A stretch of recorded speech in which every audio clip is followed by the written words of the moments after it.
Let's hop into this today. And what we're really going to be focusing in on is just answering a bunch of questions, doing whatever we can to be as helpful as possible. While people are loading up, go ahead and throw any questions that you have into the chat, and we will answer them in the order in which they are received. If you don't know a little bit about me, I've been running Facebook ads for over a decade. 10 years ago, I was managing $1 million a day before there was a pixel, and I've been in the game for a long, long time. I launched the first lead gen ads. I was part of putting together the Power Five, which is, broad matching and, broad targeting with advanced matching and dynamic creatives, and the DPA side. Those are the three projects I was a part of. And just in general, I've been around a long time, and on the average basis, every 2-3 times a year, I'm helping brands get to the 8 or 9 figure range, and done a few exits, been agency side, client side, vendor side, Facebook side. I've been lucky enough to be good and bad at probably every job you can possibly have in this industry, and I've made hundreds of millions of dollars of mistakes. And let me help you avoid making any of your own. That's what I'm here to do today, and I'm very appreciative to the limited supply community for having me. And yeah, so if anybody has any questions, go ahead, drop them in the chat, and I'll bring you up to ask those. And feel free, if you want to share your ad accounts, you want to dive into stuff, more than willing to do any of that.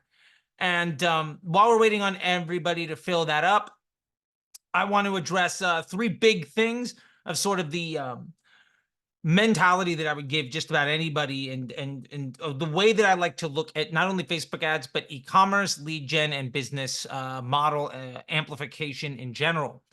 3 things. Number 1, with your Facebook ads, especially if you're in an e-commerce situation, remember, I would urge you to take a look at the cash flow cycle of every one of those products. And it's a simple cohort analysis on lifetime based on the product that somebody bought. If you can get that information, you are going to find that some products are far better and some products are far worse for the growth of your business. You're going to find some products give you a 2x ROAS and no future cash flow. And you're going to find other products basically break even, but give you 4 or 5x return on your cash flow.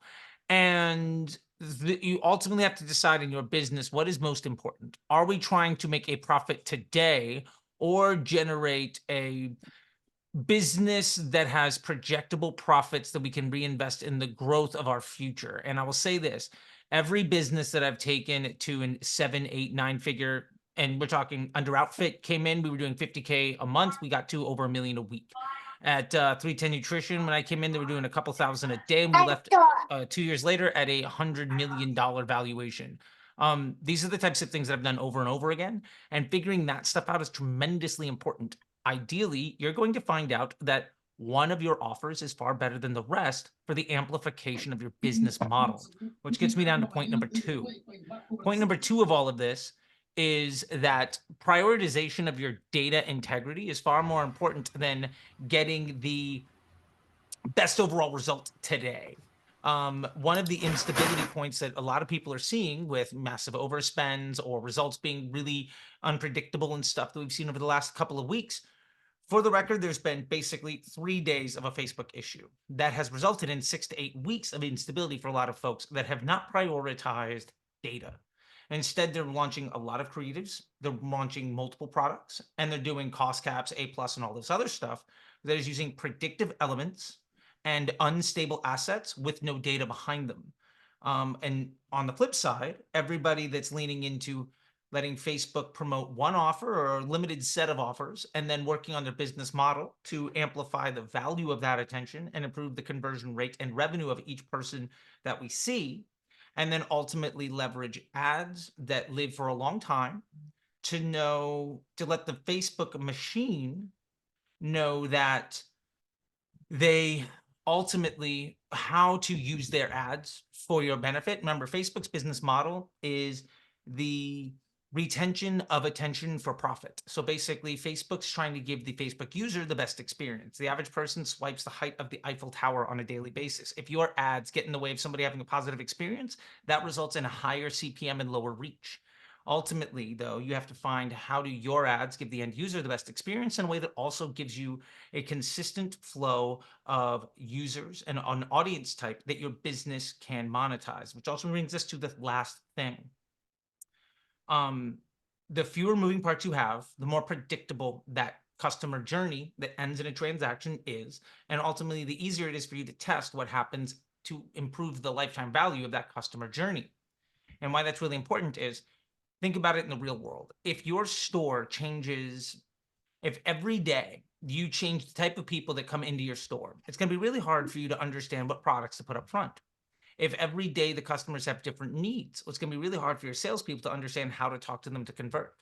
And if every single day your customers come in and behave completely differently, it's going to be very difficult for you to understand how to lay out the aisles and the products and everything else. And what this looks like inside of your e-com store or your lead gen efforts or your SaaS or whatever else that you're running is that the higher volume of consistently similar users and audience that you get, the easier it is for you to improve the conversion rate and value. Remember that every time you launch a new ad, you're increasing instability. When you're running things on cost caps or Advantage Plus, you are trying to target people because of their leverageable intent, not because of the brand affinity. So those people generally have a far lower LTV.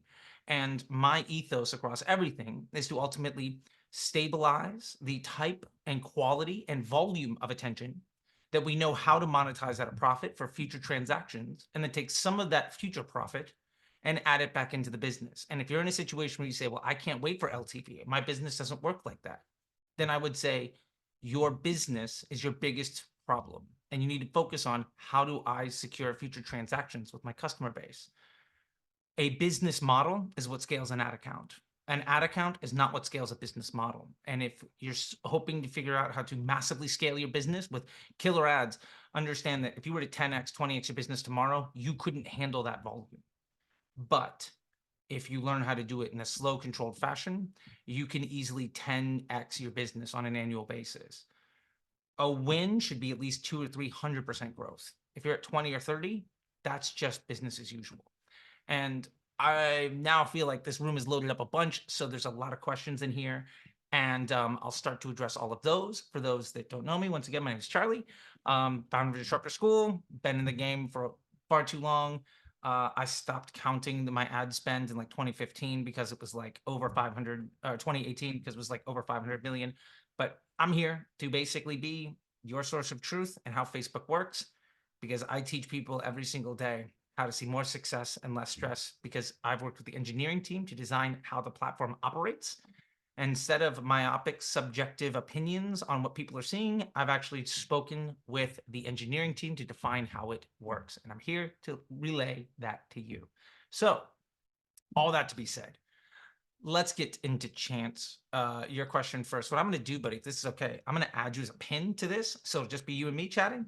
And I love your question here, but if you don't mind phrasing it yourself so that I'm not talking for you and I can get a little sip of water, because that was about 4 minutes straight of not inhaling. And I'd like to be able to do that for a second. So set us up, buddy. How can I help? It's very quiet. Okay, let me how's this? That's a lot better. That's a lot better. Put this thing up. I hit you with like a few questions, so let me just start with the first one. But we're running your like single campaign 322 DCT strategy, and we're not that much. We're spending like $45 a day. Sure. I'm just wondering how many ad sets at the campaign level, and I'm just wondering how many ad sets this kind of spend can support, and if we scale up spend to support more ad sets, or are we only thinking like we want to keep it within 3 to 5 ad sets always, or something like that? That's a great question, and one that I get constantly. And for those of you that don't know, single campaign, this means running one campaign per business objective. The business objective is to sell this offer, have one campaign for that offer, so that you're not having multiple efforts competing against each other where you're not able to take actionable insight from the data.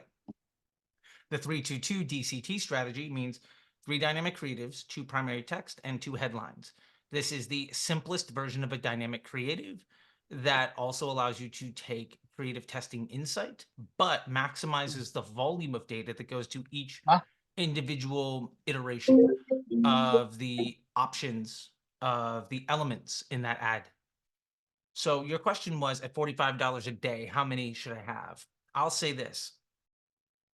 There's not necessarily an inherent limit to how many ads that you can run.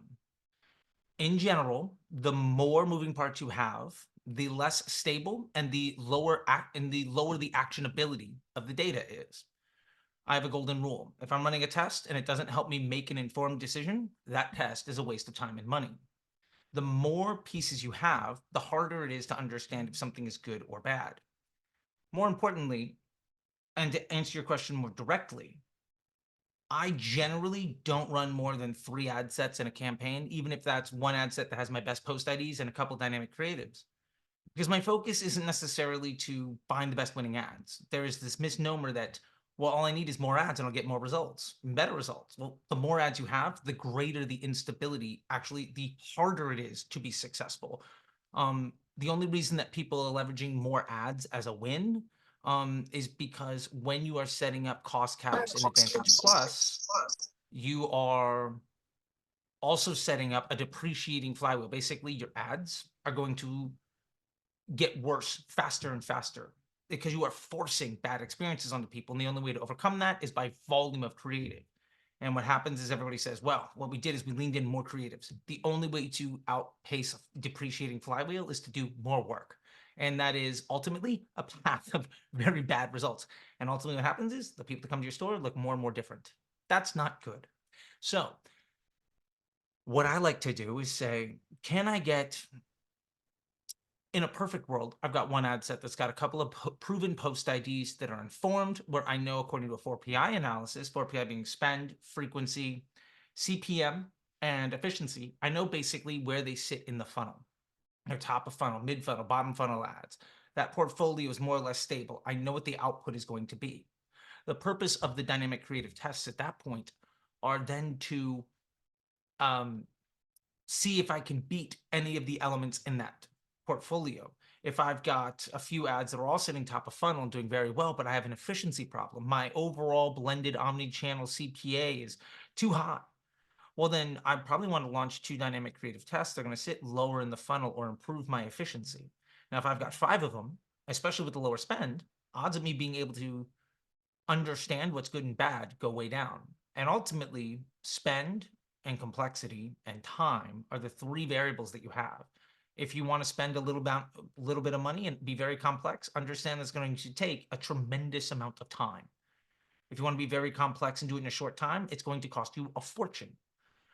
Also, the more elements you have, the less actionable the results are because the delivery is more random. And by the time you get to 4, 5, 6 ad sets in any campaign, the delivery is almost completely random around which ads get spent and which ones don't. And so your actionability of that data is almost negligible. So that's a very long-winded way of me trying to answer the question in whole. And I don't think the 45 days is too small or too high a budget to do anything. Budget itself is not a constraint.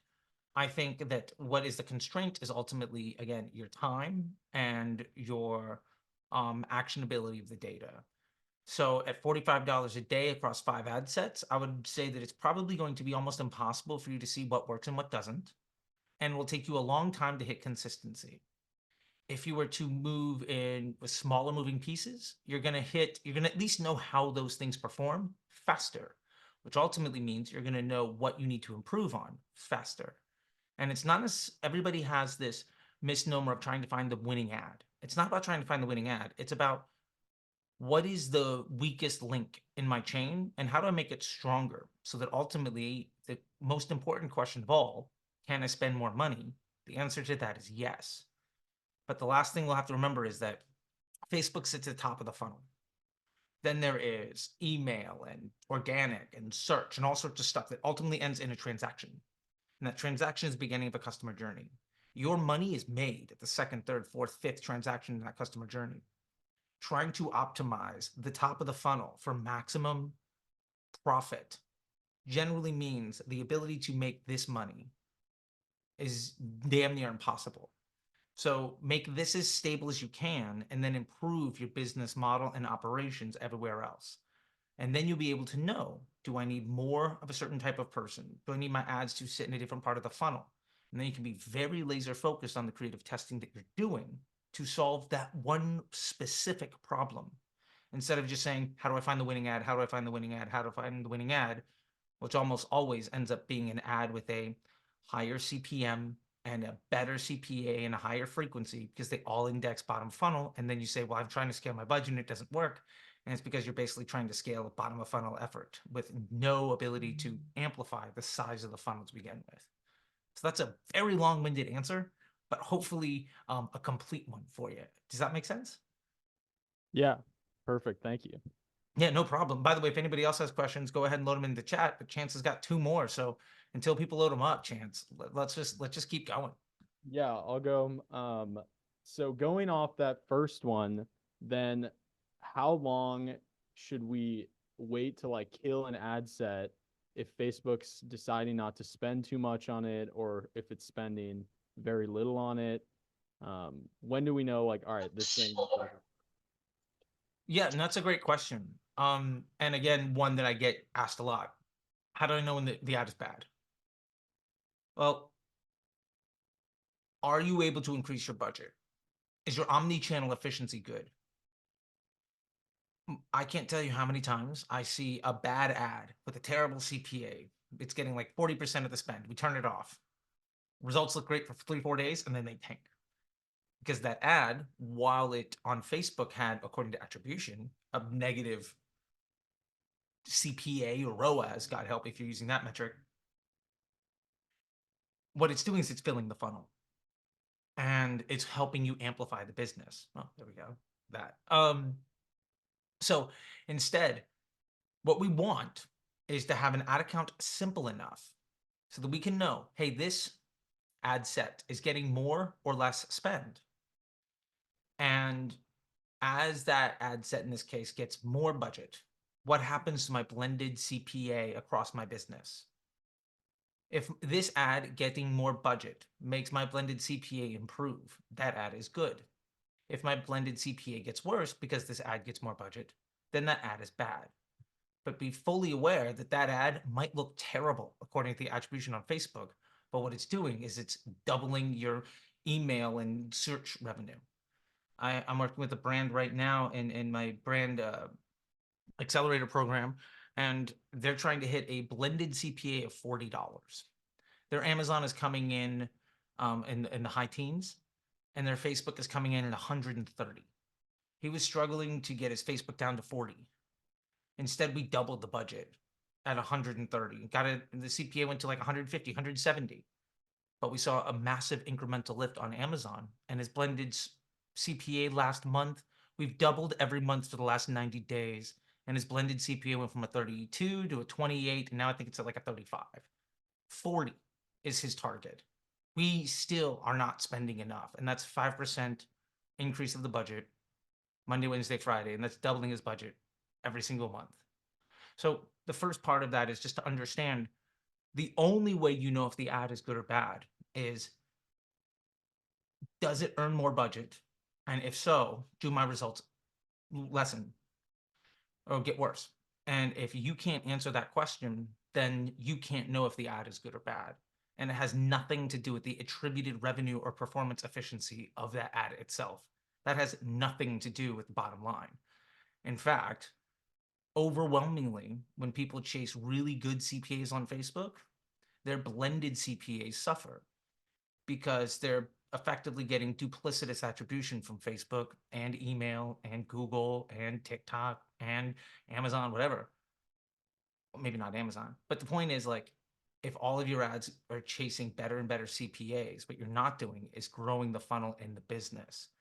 And I've seen people get their ROAS so high, they went out of business.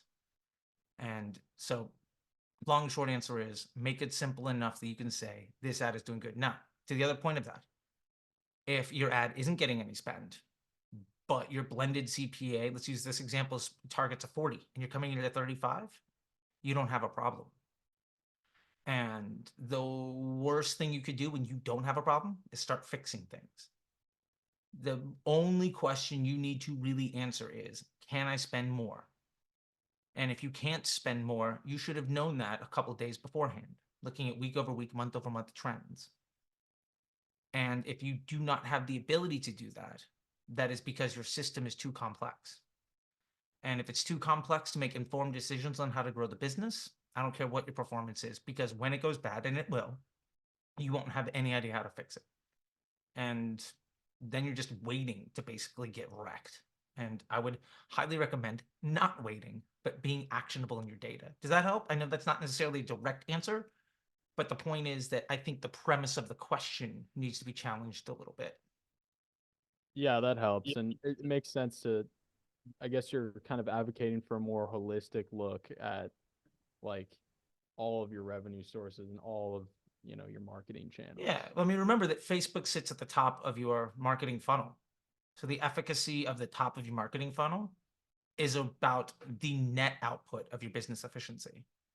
It is not how good am I at the top of the funnel. Like, you want your top of the funnel to be super profitable, but have 1/3 of the traffic coming through that's way more profitable? That doesn't make sense. So yeah, it is, you are running a business. Facebook ads amplify a business model. And so if you want to make more money, find the thing that makes your profitability something you can scale into. Yeah. So take a holistic business approach at trying to grow your business. Otherwise, you're a performance marketer waiting to get fired, because somebody else will do the same amount of work or more for cheaper. And I always say this, a media buyer's job is simple. Like, you can be a chef at Pizza Hut in about 2 weeks. I think you can be a world-class media buyer in about 2 weeks. It's what you do with that information that actually matters. Yeah, does that help? We're getting a few more questions, but awesome. Yeah, let me let's just keep going down the list. First come, first serve. And hey, if we get more time, we'll come back to you, buddy, if that's okay with you. Awesome, awesome. Okay, so let's I don't know where to Steve here. Let's make sure I get the right Steve. Okay. I just want to make sure I'm getting the right person. All right, Steve, if you don't mind coming in and kind of asking your question, buddy, how can we Hi, help? Hi. how are you? It's another day in paradise, buddy. I got my little girl down here. It's sunny. It's Los Angeles. I'm drinking some water and talking. Amazing. I'm just being a super fucking nerd right now, so I'm happy. Amazing. So first off, I just want to say thank you very much for doing this. I really, really appreciate it. You're welcome. I'm actually on the brand side, Okay. and I'm learning. I'm a micro brand. We've been around for 3 years, and I'm trying to learn a lot because I believe I need to know how to do things before hiring somebody to do it. At least I should know how to do it, at least have some knowledge of it. So, I'm interviewing a few media buyers now. We're a micro brand. We're a beauty brand, and it's called Nose to Beauty. And we launched this brand in 2020, but because we're self-funded, we've never done any marketing, and we've just relied on organic social media sales. Love it. In my opinion, not a business, but I still work a 9 to 5 to fund it.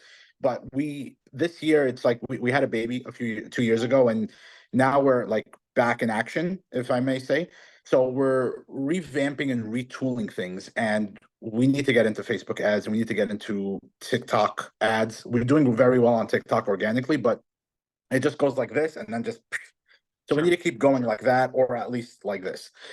We've had months where we had 0 sales. We've had months where we had 100 sales, and it's just, again, not a business. So so this is why I'm here also, and I want to ask you your opinion.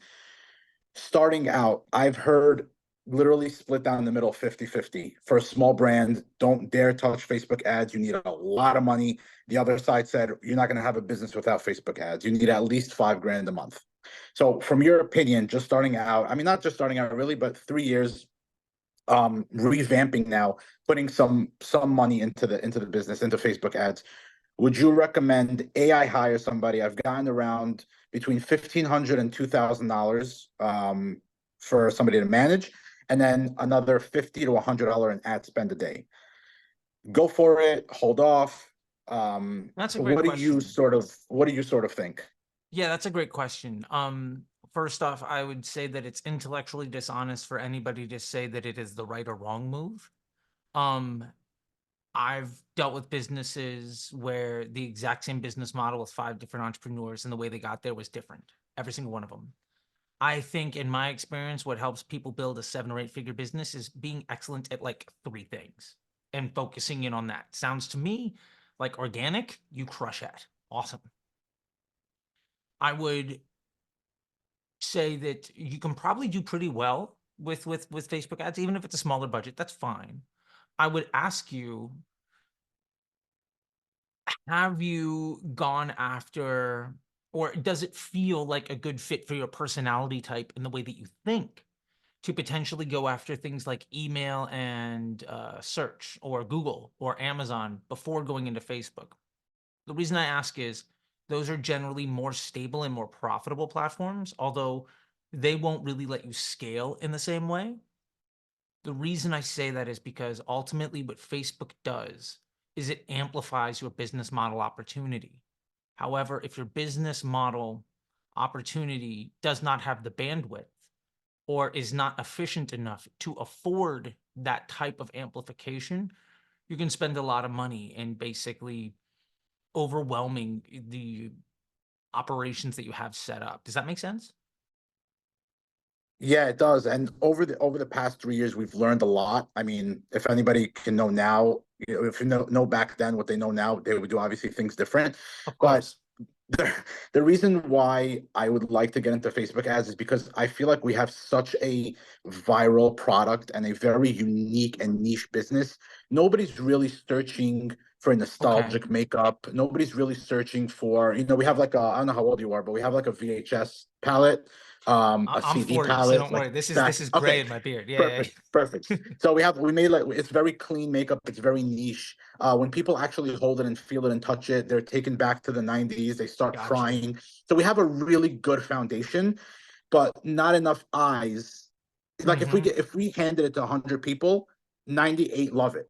So Got imagine it. us handing it to 1,000 people or Got it. 10,000 people or 100,000 people. The problem is nobody's searching nostalgic beauty, but when they Yeah, see it, they're like, they "Oh get my it. god, I have to have this. This is a Yeah, 90s palette. This is a CD. I have to have this. This is amazing. This is bringing me back to the memories." I So, love it. of course, the creative has to be good, and our email, win back and all that jazz has to be good, Okay. which we're setting up now through Klaviyo. But we're not reaching enough people. That's the Okay. problem. Like when Yeah. we went viral on TikTok, we had a 1.5 million views on a video times Fantastic. 3. And we were trying to figure out because the metrics didn't make sense. Again, I'm not a pro, but we only sold about 200 pieces per 1.5 million views. Okay. So, and the video wasn't really describing the product. It was more showing it to a Sure, but person people like at dug a it. trade Yeah. show. Yeah, people loved it. They saved it. They shared it. They loved it. But if Fantastic. that was amplified, if we made like a nostalgic ad or something, I Hmm. wonder. I don't know. No one knows, but Yeah. I wonder what would be. If that Okay, makes sense. Sorry so for no, rambling. totally, no, totally makes sense. What I'm hearing more than anything that is actionable for everybody else on this call is you told me 3 important things. One, you told me that you understand exactly how you can get attention. Number 2, you understood how your market operates. One, we can make videos. As soon as people understand what we do and can see what we do, it's demonstrable. It needs to be demonstrated, but as soon as they get it, they get it. Number 2, we're not tapping into a big addressable market. Like we're not trying to be Ridge or you're not competing necessarily directly with like Jones Road or with Obvi or my buddies at Portland Leather or Made by Mary or 310 Nutrition or any of these other brands. You've got something that's more specific. So in that way, search in Amazon's probably not nearly as effective for you on day one. Might be good to just set it up on a very small budget with branding just to kind of close the loop. But in that case, it seems to me like this is paying for attention with content that you know that earns attention is great. And especially if you have content that people enjoy, your CPMs are going to be really low because you're giving people a positive experience, and that you're basically your CPM on Facebook is a direct reflection of how much people like your content. The better your content is, the cheaper it is to reach people. I deal with some brands that are getting $5, $6 CPMs and are profitable. I get some brands that are $50, $60 CPMs and are profitable. That's not really the point. But I think in that case, number one, I don't think you need to hire anybody. I think it is, I might, if I don't necessarily have my architecture set up, my recommendation would be to maybe go and get somebody to set that up for you. If it was me, I would reach out to my buddy Jay Delwani has a company called Hire the Starters. And they're basically a way to get, instead of going to Upwork or Fiverr or something to get somebody, these are vetted industry professionals. Jay used to be CMO of a company called Wink, the wine company, 8 figures. Hire the Starters is his business.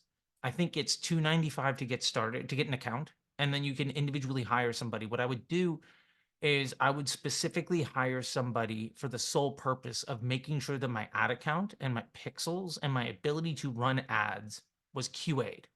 I want to track everything correctly. I want my payment methods. I want the whole thing, the whole kit and caboodle set up, good to go. And it's a flat rate one time with that person. Let me do that. If it's $500, $1,000, fine, whatever it is. Let me pay the fee to access his marketplace and then get somebody to do that job well. Outside of that, I think Facebook being where it is these days, I do legitimately think it has never been easier to be profitable or make money on Facebook ads. I don't think it has ever required this little amount of effort, and it has never been this stable or projectable. I know that kind of goes in the face of what a lot of people say, but I think a lot of people misuse the tool. Oh, hi Fergal, good to see you, buddy. Nice to see some friends in here. And Ash, nice. Point is, I would say that if you can make a few videos that you think do well, even if it's, I think you said you had 3 videos that kind of went like viral or whatever.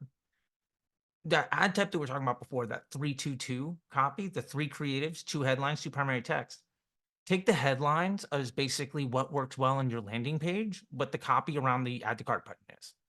Your primary text can be the words that go up, if it's product image and then like product title and then like description of the product and then the ad, right? So take this but use the videos that went viral, and then this is your primary text, and then this is your headline. That's your Facebook ad.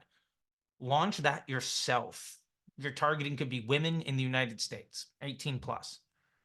Your goal there is, I would set my daily budget at a percentage of my overall revenue and of how much profit I made.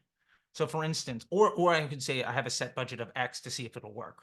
But let's say you've got $10,000. It's either going to work or it isn't.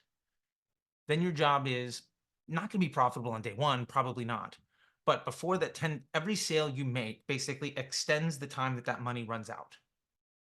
Is that trying? So then your job is basically get it to the point where that time where the money runs out pushes out faster than it gets than your investment. So for instance, at $10,000, that'd be $100 a day for 100 days.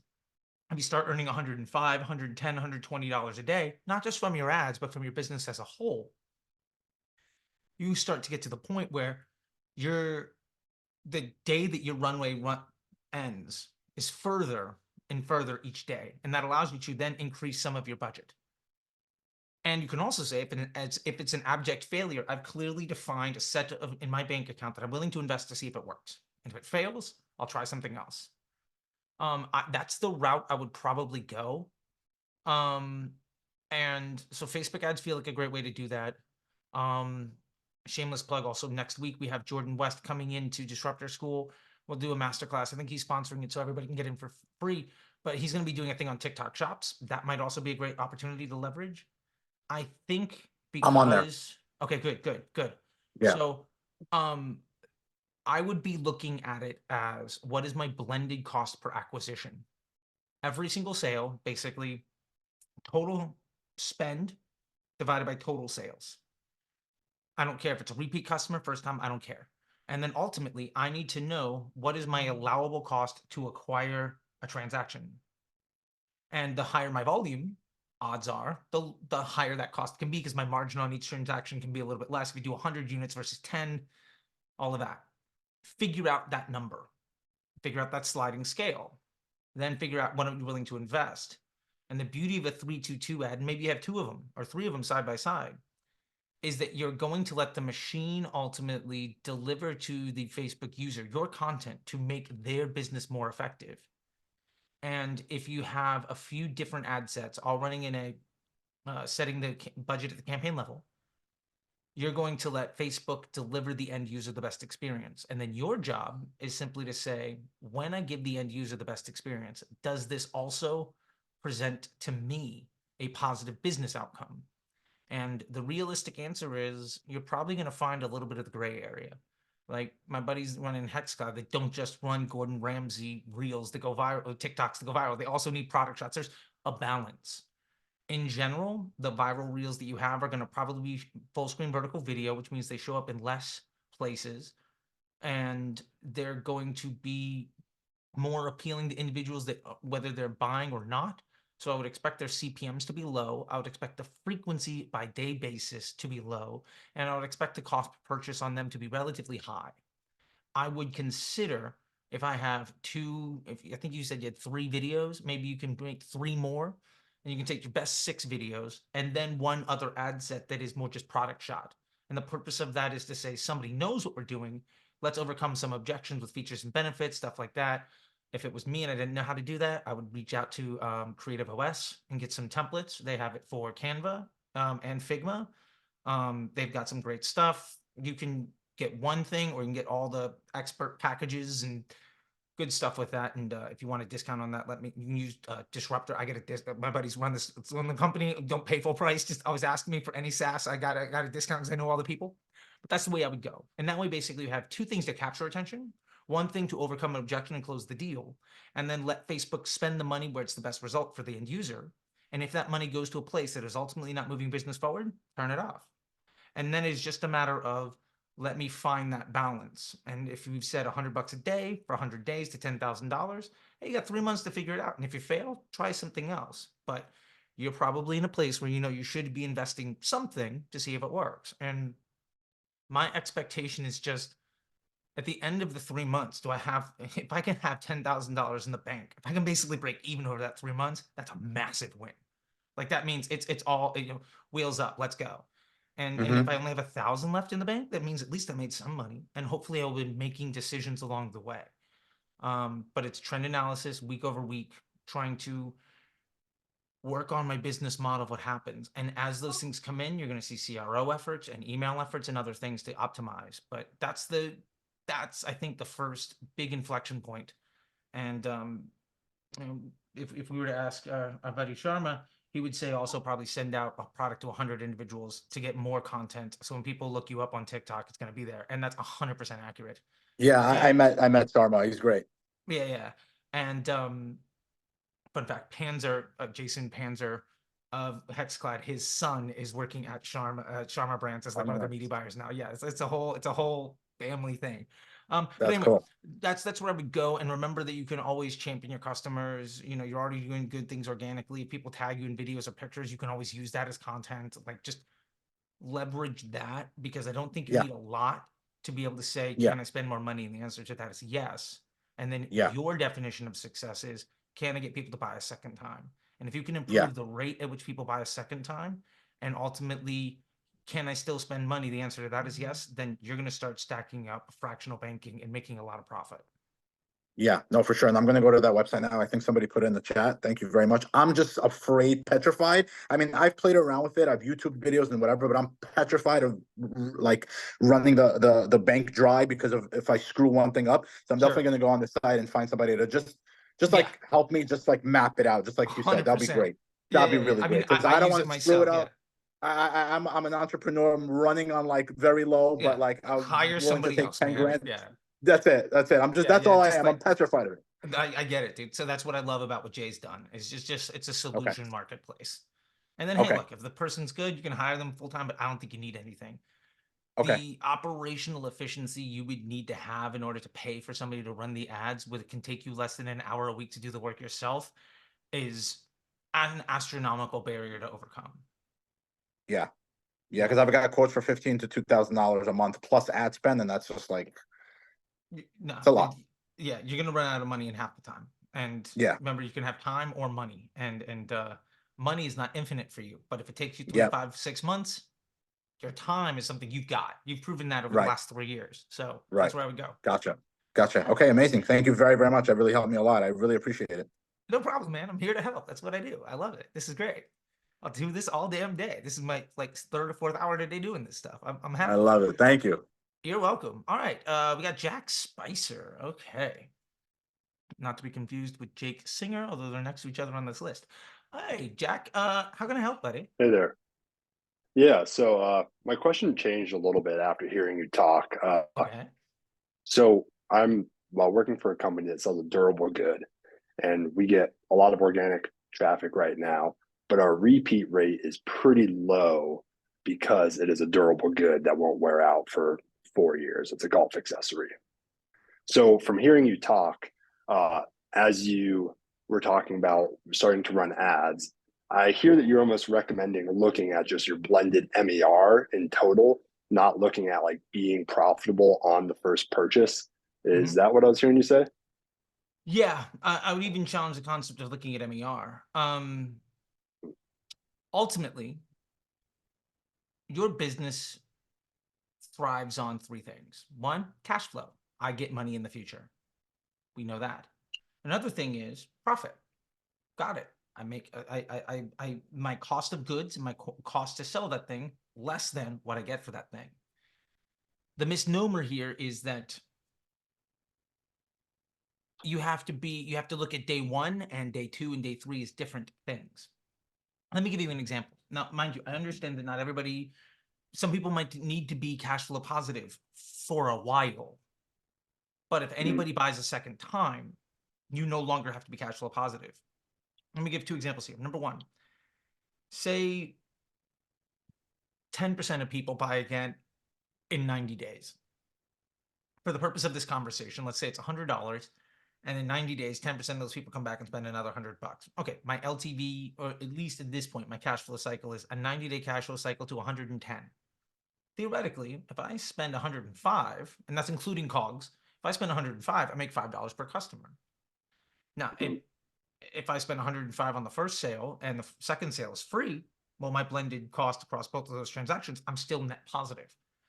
The point is, let me give a different example to explain this in a slightly different way. If I have a business where my cost of goods and the blended overall cost per transaction combined, let's say it's 40 bucks, and the average person buys 2.5 times, and their LTV is 200 bucks. I know that I make $100 profit per every customer I acquire. Now, in that case, let's give that same 90-day cycle.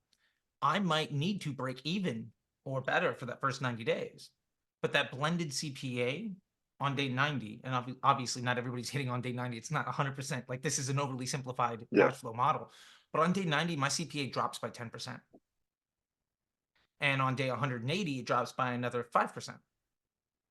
And I'm getting more and more people coming through that cycle. So basically, on day one, I have zero money in the bank that's not on ads.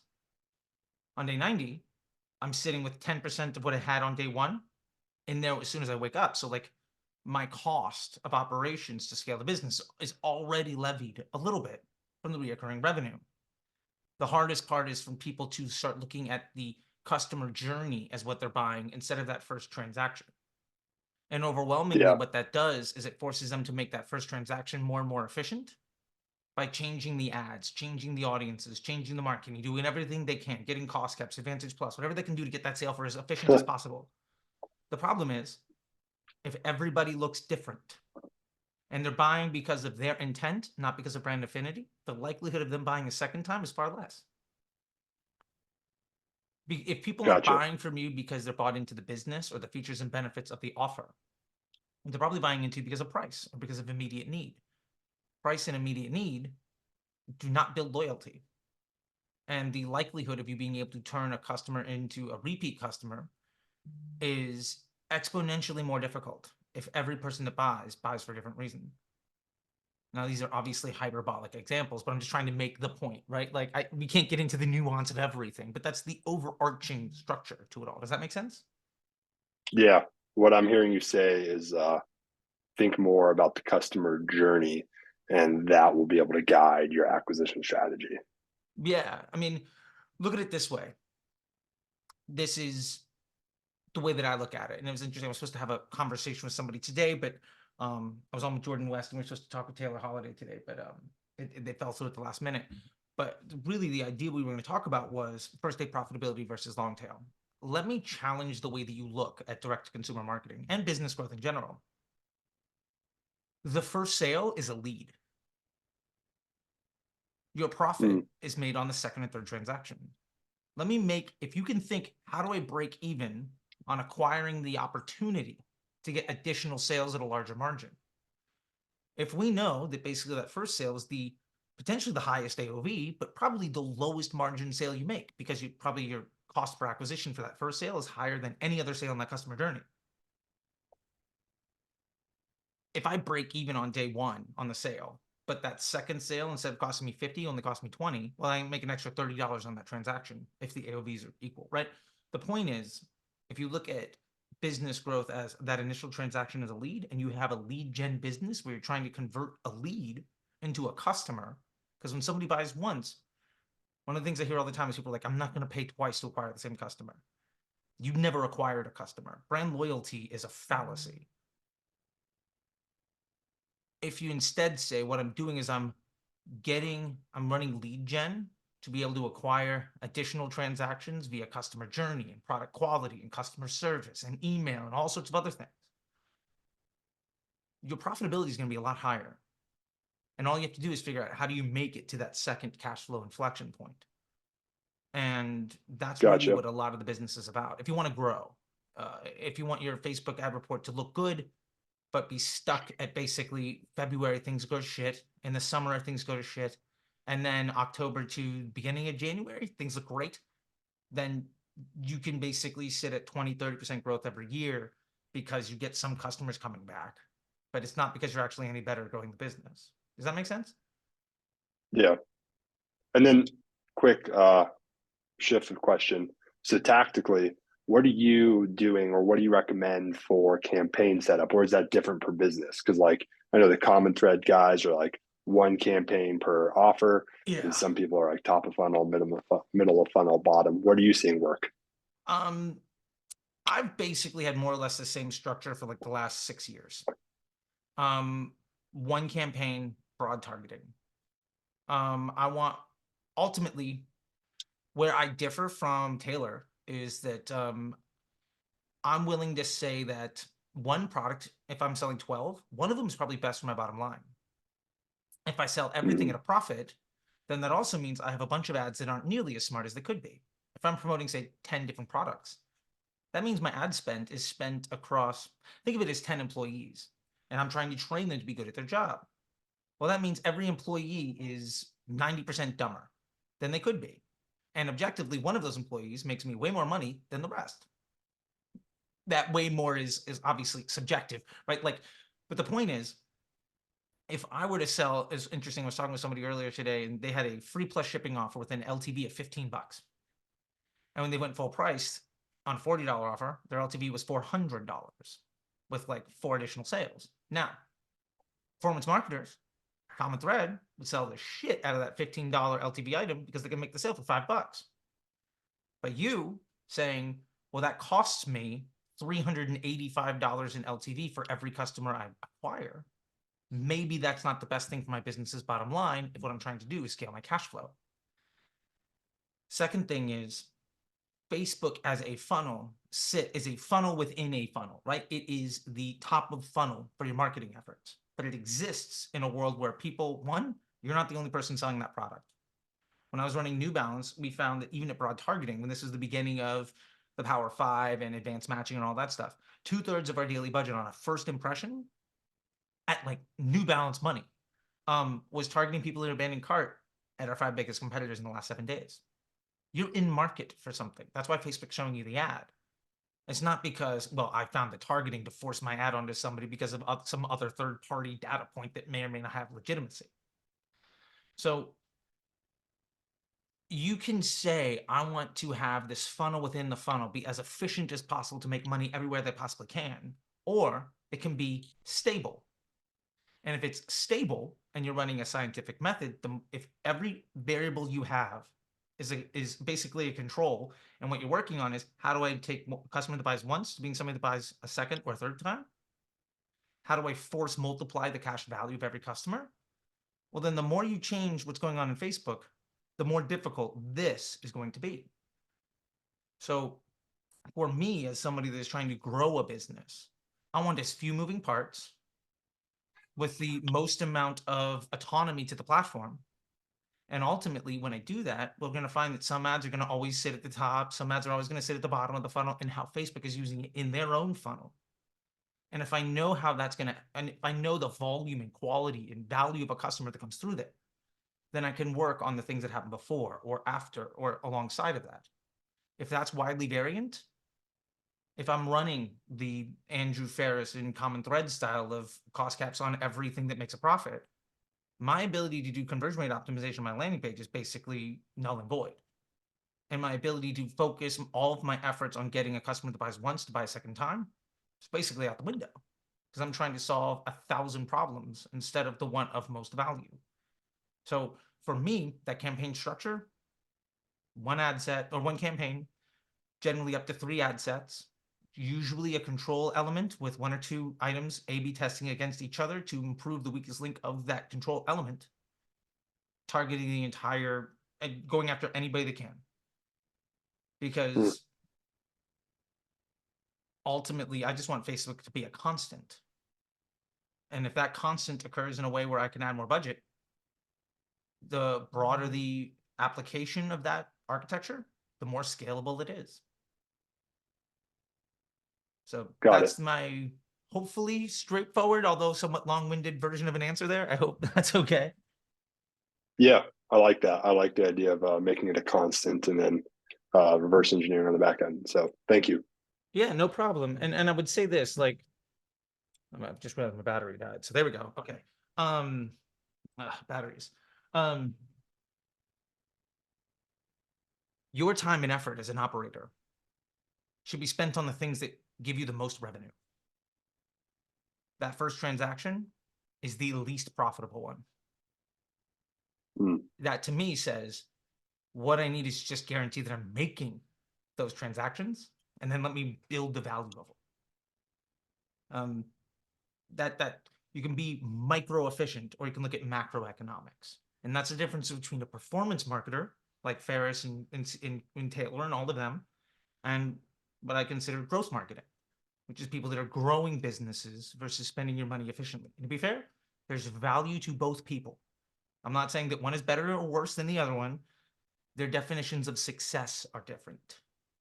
And I just want to make 8-9 figure businesses. Like, that shit's fun. And if I can do it with Facebook's an hour a week and I can go spending my time on the things that actually make money, I'd rather do that. So that's my 2 cents. Cool.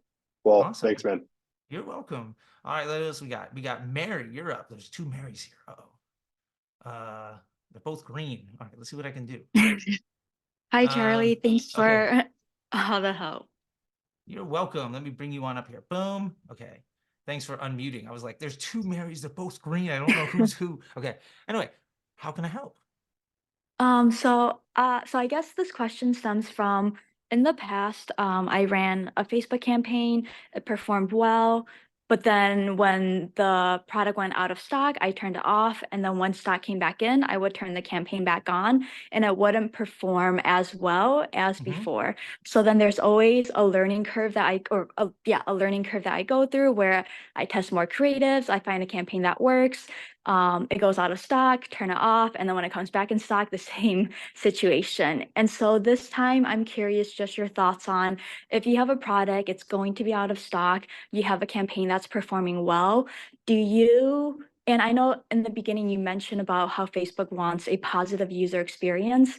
And so if I had like a very clear pre-order on the website that was very clear on when they were going to get the product, would you still recommend continuing to run the Facebook ads, or would you recommend turning it off to, preserve that user experience, or recommend like very, very limited budget to still keep something running? I love it. And this is, I think, a great example of your subjective view of the business results versus maybe a macro view of what's going on. Because I think this is a prime example of a question I get asked twice a week. So this is phenomenal. Thank you for asking it, Mary. 3 things. First, you have a great problem. You sell out of your product. Let me ask you this. Do you have a lot of diehards that like maybe are like you're sending out a drop or something like that? Like, how are you so successfully selling out of product? Or is it purely be everybody's a first time buyer, one time buyer off of a Facebook ad? So it's hard because right now I only have one product. I'm working on a new design, new colors, but right now it's just one. So everyone coming in so far is like a first time buyer. Okay. So you have no repeat buyers, and every time you stock up, you run out quickly. Okay. Because I was gonna say, if it's more of a drop model and you're continuing to be very successful, one of the brands I work with is a Shark Tank winner from season 5. They work with Barbara Corcoran, and their clothing business, and we're actually leveraging more of their email list to try to make money because they just get more people to add to the drop. Why spend money trying to make a sale on Facebook? When you know that an email is worth $40 and we can acquire them for 18, we can double our money every single day. Like, why are we trying to make a sale? Let's just amplify how the business makes money. Okay, so in this way, I think what's really interesting to me, and I'm actually not, I don't think I even need to ask the other 2 questions. Well, let me rephrase this to you then. What I'm hearing is 3 things that are important to me. 1, your repeat purchase rate is pretty low. 2, your marketing is very effective. And I'm assuming that that's sort of a mix between organic and paid. Or 3, you just have very low inventory when you order. What would you say is can you kind of unpack those for me? Yes. Um, so sorry, what was number one again? So yeah, number 1 is that you have a very low repeat purchase rate. Oh, Basically, okay. people don't come and buy from you again. Okay, yes to low repeat rate. So it's the product's supposed to last like years. So unless there's like a new design or a new color or something, they most likely won't buy it again unless it's for Okay. like a gift. And then 2, yes, so my main channels right now are organic and paid. And then 3, and then 3, yes, so inventory, like I'm ordering like small batches. So it's not, I think that's also probably a reason why it's a bit hard to keep things in stock. Yeah, no, I hear you. So then, really, to me, what it sounds like is there's 2 approaches. Number 1, you're gonna have to add other SKUs so that you can vertically integrate your product offering. So when somebody buys from you once, you have other things to sell them, and it sounds like that's in progress. So good for you. And anybody that's drop shipping, by the way, that's like, oh, every product is only lasts for a little bit. Like I've built 7 and 8 figure drop shipping stores by having a theme to the store. How am I getting that again? Having a theme to the store. I did one of those around like squishy cat cell phone cases, and we sold a bunch of them. So then we made like pen cases, and then we made like erasers, and then cat toys and a million other things where somebody bought one, we're trying to sell them other things that they like to, and be able to hit we were able to hit our existing customers with email and just constantly sell them more and more things that were all also drop shipped, and built a whole business basically being a curator of a specific niche. Totally recommend that to anybody drop shipping. You do not need to be first order profitable, and you do not need to sell 1,000 stores. That to be said, the second side of things to me is that it doesn't feel to me like you are in a situation where the business is scalable just yet. And what I would be most heavily focused on, 1, I think it's interesting to know that basically every time you get product, you sell out. And I'm assuming if you sell out of the product, you're also doing it in a way that is at least somewhat profitable. Otherwise, you wouldn't be buying more inventory. I think I might be rolling back a little bit of my expectations of paid media and Facebook, and potentially going more towards, I'd ask if you're leveraging more of your organic social channels and search. Like, I just think you don't have a attention problem. You have an efficiency when you get attention, and also you're probably spending too much to acquire a sale because you run out of product. And if it took you twice as long to run out of product, but you made twice as much money per sale, you would do that every day. So for me, it feels like a little bit of a business model problem. And then also potentially your eggs are in the wrong basket kind of problem. Does that make sense? Yes, so in the sense of more so focusing on stabilizing inventory, and then leveraging Facebook ads to scale more on that side after the business piece is stabilized. Yeah, yeah, and also like part of that is I think you're probably spending too much money per day on Facebook. I would be okay with spending less money and being more aggressive with organic efforts and potentially with search efforts. I think your basically comes down to this. I think your budget is too high for your need. If you were to spend less money and it took you longer to run out of the inventory you had, but you were more efficient at each sale, you'd be making more money. And that I think is where I'd be going with it. So you have quality problems that it seems like you're fixing, but I think my number one fix would right now to be reduce my budget and get better at organic, because you just don't need to spend that much money that fast. Remember, there's that inflection point of time and money. You're over leveraging money when you have more time, and you could probably be making a higher profit per transaction instead of what you're currently doing. And then work on those additional SKUs so you can sell people more things. Got it. Thank you so much. That's a very helpful way of looking at the situation and Good. just thinking about it from like a different point of view. Yeah, if you ask it's one of those things. If you ask a plumber what's wrong, if you ask if you ask a cardiologist what's wrong, you ask a oncologist what's wrong, you ask a surgeon what's wrong, you're gonna get specific answers. I'm just trying to help you be more profitable, and I think probably you're relying on Facebook ads too much. As the Facebook ads guy, doesn't feel like that's the solution to your problem. Thank you. Yeah, no problem. There you go. Glad to help. All right. Xander, let's bring you on up. Just keep going today. Sweet. Man, with the wood paneling, like I've got nice. a couple of comments today on the wood paneling. So you kind of answered my question through Mary's, although our product is just super niche, and we've, our ad accounts got banned on Amazon and Google, so that just makes everything tough.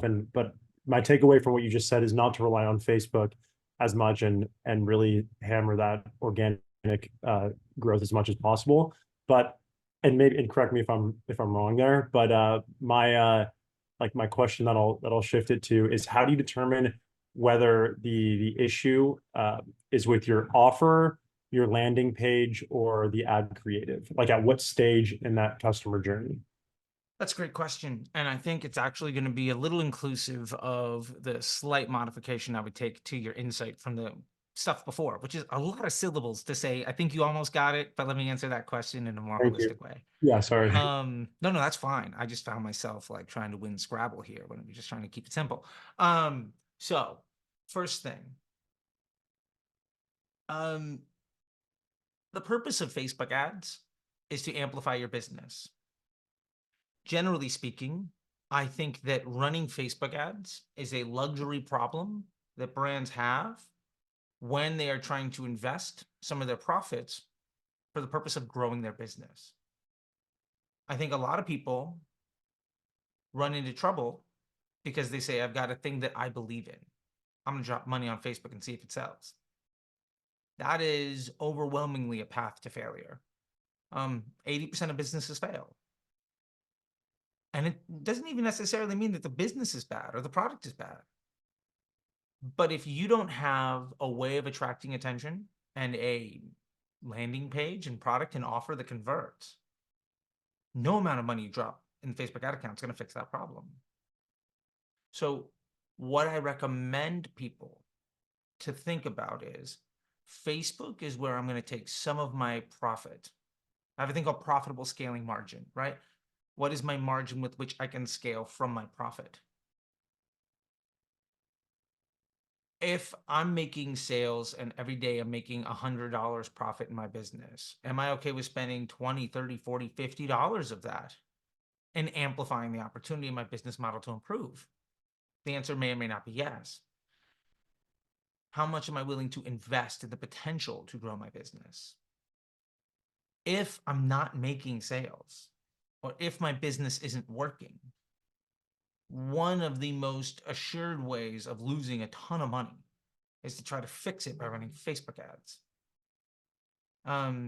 So my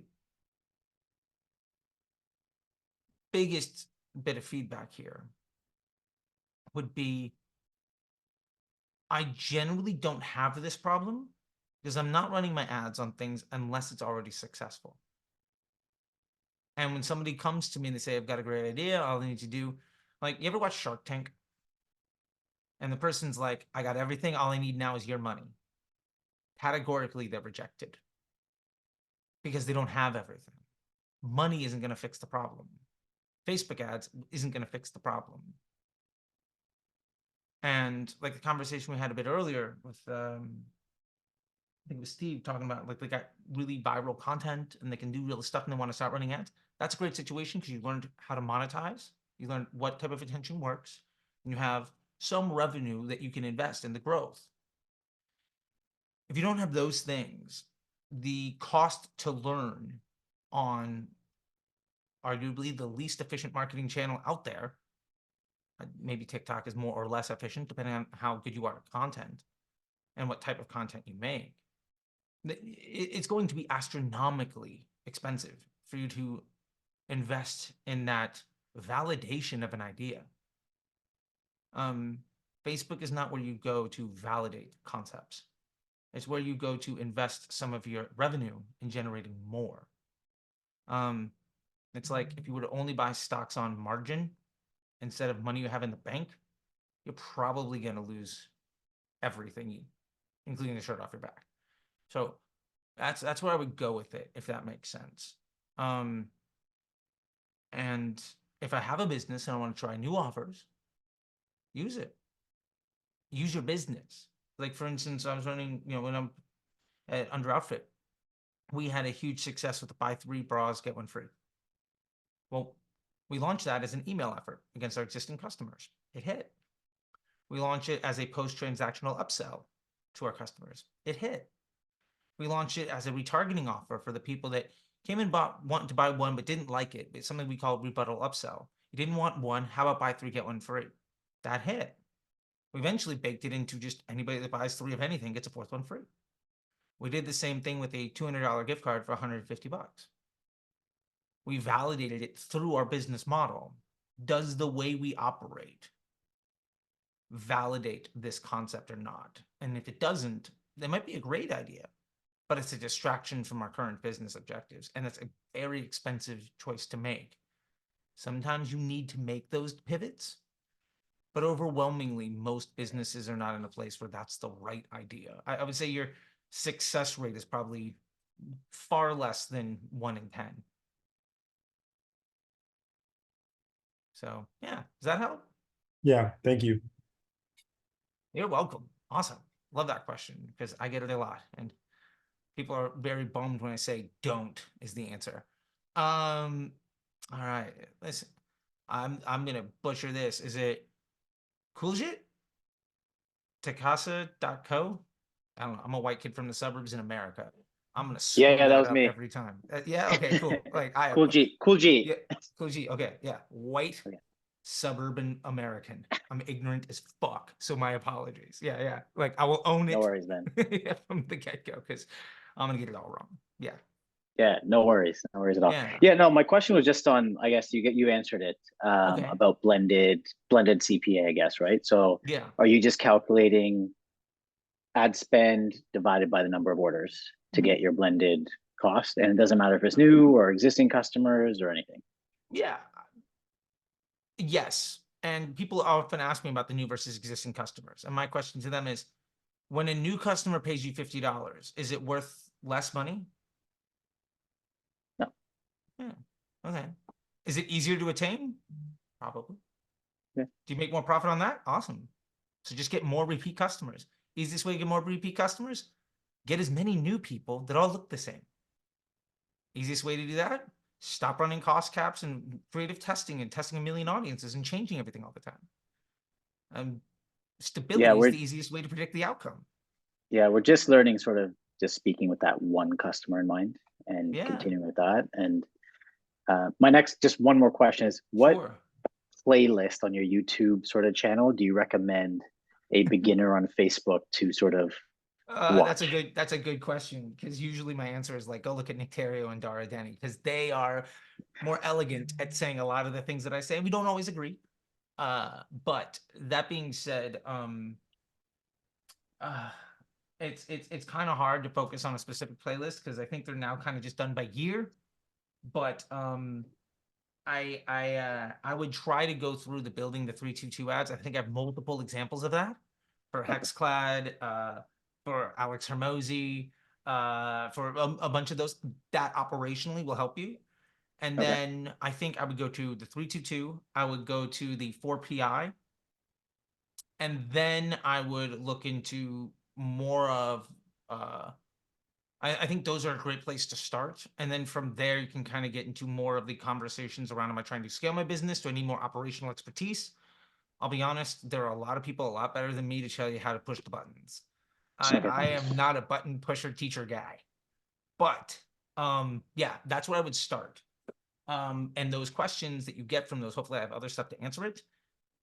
In content, not in the MBA program, Disruptor School, all that kind of stuff. We have a lot of it, but like Disruptor School is at capacity, so it has to be the MBA program at this point. We dive into a lot of those things, but those tutorials are probably going to help you a lot. And then this year, the content is all about making a big effort to not really show ad accounts and get into that stuff, because I think it got to the point where I was basically like, I'm gonna do a 4PI video this month, I'm gonna do a 322 video this month, and I was just like repeating the same information over and over and over again. And it did good for views, but I felt like I'm wasting people's trust and effort into me. So I would do that, and then if you get down to those things, this year's content is a lot better. Like 2 weeks ago, I did a video on easiest way to scale a business, and it's talking about the funnel to the customer journey. This week I did a video on books that nobody seemed to really give a shit about, but whatever. Whatever. I have a video coming out next week that is on gift cards, and a video coming out the week after that that's on custom conversion events. But yeah, so anyway, that's the very long-winded, not direct answer to your question. That's cool. I'll check out the 322 and the 4PI. Yeah, Like I I have think the that's Hexclad one on my list right now there that you I go. can take That's a a look big at. hit. So Yeah, yeah, that one's a great one for e-commerce if you're great at content. The Alex Hermosi one is excellent if you're doing lead gen. It's Okay. running basically ads for his $100 million leads book. Yeah. Those, and I have also other ones that are less pointed with bigger brands that just get into that operation. So you can see every one of those videos, I try to solve the problem in a slightly different way. So if you watch all like 6 or 7 of them, you're going to get sort of all the ins and outs, how much AI versus owned material and all of those fun things. Cool. Awesome. Thanks for doing this. Yeah, no problem, man. This is fun for me. I just get to nerd out on a Friday. I'll take it. I got my little girl over here, my puppy's running around over here, licking her face a little too often, waking her up. So I'm in a good spot. All right. Coming back to Jake, and then it looks like we got a couple more. And then that might be about it. Okay, Jake. Let's, Hey, what's going on, Charlie? how can I help? Oh man, we're running Facebook ads, and I need some curious about your opinion. Okay. So we haven't launched a product yet. It's a consumer product in the pet space. And currently we're running like a reservation funnel. So we're asking for a $1 donation with the hopes that that has a higher conversion rate when we launch the product. So right now we have like 2,000 plus pre-orders for $1. Running Facebook ads, our CPA is like between 20 to 25 across a couple campaigns. And I guess I'm wondering, like, how do you decide how much money to pour into that if we don't know what our actual conversion rate is yet? Yeah. That's a great question. Basically, if you don't know your return, how much you know to invest, right? Right. Classically, there are 3 ways that I solve this problem. Okay. Number 1, my finance department has given me a use it or lose it budget. I've got 10K and I've got to make it work or I'm done. For instance, the example we mentioned before, right? And there's been a lot of businesses where that's it. Like, I've got this money in the bank, and when it runs out, I give up. And my job is to never run out. Simple enough. Other ones would be to say, and in this case, it feels like it might not be as applicable, but if I have revenue from other sources, how much of that revenue am I willing to invest? Might not be an answer for you, but at least, for other people, it might be helpful. I had to mute somebody there. Okay. And then the third option, would be to, I feel like you may have already be past this a little bit, but just to understand, like, do I have any ability to model out conversion rate or cash flow cycles? If I've seen other people do it, if I've researched my market audience, my target audience, I'm a big fan of, like, if the people have signed up, stay in communication with them, like, see what they're excited about, like, be motivated with stuff. This is a thing that a lot of people that do like GoFundMe's fail at. They basically get their money, and then like 6-9 months later, the product goes out, and then like, we'll have a business with a massive profitability. It's like, you got a bunch of people that never had an intention of buying from you a second time. You didn't communicate with them, and you don't know what they want. Anybody will buy a thing once. Getting somebody to spend money more than once is a big issue. That's where the money is made. That's the difference between selling a product and having a business. And difference in performance marketing, which is basically being a great salesperson, and being a growth marketer, which means a great business operator. And full disclosure, I think performance marketing is a facet of a growth marketer's job. I think digital marketing is a facet of a performance marketer's job. But so those are the ways that I would look at it. If my product that I'm selling is like a house, my future cash flow is going to be a long way away. And usually like real estate agents make a lot of their, it's more on like a referral basis. Like if I sell a house to somebody, I might get 2 or 3 houses coming from them and other relationships. Car dealerships, high ticket items, but they make their money on like financing and repeat purchases, that kind of stuff, right? Like they'll lose money on the car, but charge you interest on every month's payment, little things like that. Like, so understanding how you're going to monetize stuff, and then having some sort of model of what you think will happen. And if my experience, if I've got no idea, I'm going to reach out to people that have done it and ask them to model it for me. Like there's probably a CMO or a COO or a CFO that's been at some other company that has seen this before. And you can reach out to a couple of them and get a good idea. So that you can have that institutional and operational expertise as sort of a thumb on the scale for your guesswork. Okay, great. Yeah, that's really helpful. Yeah. Otherwise, I mean, it's going to be a guess. Yeah. Yeah. They told us anywhere between 20 to 50% conversions with those $1 reservations. So yeah, I can definitely model that out. Just like a quick follow-up question, because it seemed like you had some insight on this too in some previous answers. So we have, kind of a bigger product. It seems like it'll be like a one-time purchase. But, do you think a good way to extend LTV is to have like replacement parts, or should we be thinking about a second product? Or, like how would you start like, how would you think about expanding LTV, making that second? That's a great question. The easiest path to LTV outside of consumable goods, which obviously easy LTV, the easiest path is vertical integration. If my customer buys this, what else do they want? That is the easiest path to lifetime value. And a lot of the ways to test that, can you do pre-sales basically at cost for an item that would be like an upsell? So somebody buys your thing. Hey, you bought this, you bought the, this, whatever it is. So for instance, I sold you this triple whale Post-it note thing, which is a little old. But this triple whale Post-it note can also sell you a pen. Now, maybe I'll do that initial thing, just has to mark a validity on, let me just, if I'm ordering like, what is my break-even cost if I order just at cost, like 1 off, 10 off, whatever it happens to be, or however I can get that to work. Do people take it? Find the validity of that offer.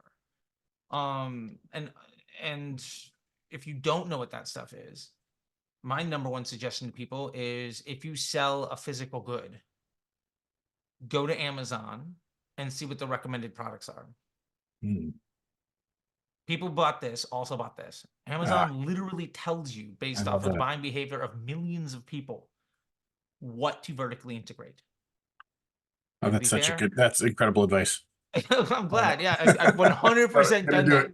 Yeah, Like it's the easiest market Yeah. research in the world. It's Yeah, it totally is. free Oh. and it happens in a quarter of a second. Oh, that's Like, great. Yeah, that's yeah. such a good. I didn't even think of that. Okay, that's amazing. Thank you so and much. then you could easily try to drop ship that stuff, print on demand that stuff. It's like I've done it where like, look, I think I can get 100 of these. I've pre-sold 80, and you know, I've done that before. It's like, all right, I'm gonna order 100. Right. And I know that if I order 100, I get a slower price than if I order like 75 plus 5. So I just do that to get a little bit of a profit. And then, Right. hey, maybe I sold 200. Maybe I sold 82. I'm taking that. If you can hit some sort of economy, a scale, maybe jump the gun a little bit. And Mm, then if it works, awesome. cool. Yeah. Amazing. Thank you so Yeah, much, no man. problem, man. Yeah, that Amazon hack. That's I wish I could come up with that. When I was working at 310 Nutrition, growing them, our user experience manager had to move to the LA area and was a vice president of user experience at Amazon, but his wife was going to school in the LA County, and so they had to move so that she could finish her college degree. And so he got a job there, and he's just like, "Oh, here's all the Amazon tricks." It's like, holy shit, amazing information! Just like, oh my god, like somebody smarter than me already solved this problem. I'm just gonna go with them. Yeah, yeah, And that works. yeah, there you go. Cool. All right. I think we have gotten through. I think we've gotten through everything here. I see one other question, but I think that person is gone. So, yeah, this was fun, and I want to thanks to the limited supply folks who let me do this, and more than willing to do this again if you guys would let them have me. This kind of stuff is fun for me. I do this all the time. This is what in the MBA program, Facebook Ads MBA program at Disruptor School, we talk about the stuff constantly. And most of these things here that are hopefully little nice sound bites and nuggets are things that we try to make standard operating procedures and teach people to do. There's a few Disruptor School and MBA grads in the room. I won't out them. It's up to them to do that. But I will say that I'm really thankful to do this stuff, and because of the opportunity of my decades of lessons to teach people how to do these, I've been able to make a better life for myself. And my primary motivation is, can I help other people be more successful to put better, put food on their table and hire other individuals? Like my flex has never been what my bank account is. I've not worried about money for a long time. My flex is the happiness and confidence and I see in other people. And I think there's a lot of bad information from low integrity operators out there in the world. And if I can offer a counterpoint based off of objectively better results for a longer time, then I'll present that, because I've been the guy pounding the table in the room and dead fucking wrong for a long time. And I've learned from very smart women and men in the industry. So that's my honest thank you. And with that being said, if you want to know more from me, check out the MBA program, check out Disruptor School, sub to the channels, do whatever. If you don't know how to find me, Google Disruptor School. If that doesn't get you the answer, then you shouldn't trust me. Because if you can't find my content, then you should not believe me as anything that I have to say about a digital marketer. But yeah, so all that being said, thank you guys so much. And I wish I had a tagline or something else, but I don't. I'll see you guys later. Bye, everyone.